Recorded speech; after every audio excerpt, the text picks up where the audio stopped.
If you've ever shopped for groceries in Spain, you might notice something strange. The eggs aren't refrigerated. In the US, that would be a food safety violation, but in the EU, it's completely normal. Why? It all comes down to philosophy and regulation. In the US, eggs are washed and sanitized before sale, which removes the natural protective coating on the shell. That means they must refrigerate to stay safe. In Spain and the rest of the EU, eggs aren't washed. The protective layer stays intact so they can be stored at room temperature without risk. Two opposite approaches, both safe but very different. This difference extends to the entire food system. The EU follows the precautionary principle. If there's scientific uncertainty about an additive, pesticide, or GMO, the EU tends to restrict or ban until it's proven safe. The US takes the opposite approach. Unless something is proven harmful, it's usually allowed. Take food additives and preservatives. The EU bans or limits many colorings, flavorings, and preservatives that are common in the US foods, like certain artificial dyes. In fact, food in the EU that contains specific dyes must carry a warning label that they may have an adverse effect on activity and attention in children.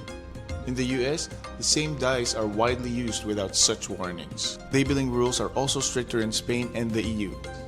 Ingredient list must clearly identify allergens, artificial colors, and GMOs. In fact, any food with more than 0.9% genetically modified ingredients has to be labeled as such. In the US, GMO labeling is still limited and often vague. Pesticide use show another contrast. The EU has banned hundreds of pesticides that remain legal in the US, including some linked to environmental harm or health concerns.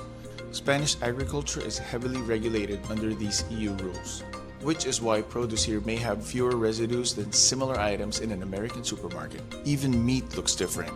In Spain, you won't find beef or chicken treated with growth hormones. They're banned in the EU. Certain chemical rinses for poultry, like chlorine washes used in the US, are also prohibited. Instead, the EU focuses on hygiene control during slaughter and processing. The result? Shoppers in Spain often notice foods with fewer additives, simpler labels, and in many cases, a shorter shelf life. That's the trade-off: fresher, less processed, but more frequent grocery trips. So whether it's unrefrigerated eggs, banned pesticides, or strict labeling, Spain's supermarket reflect a wider EU philosophy: better safe than sorry. Follow for more bite-sized guides to food and culture around the world, and check out our mini courses, especially the Spain City Guide, to learn how these rules shape everyday life.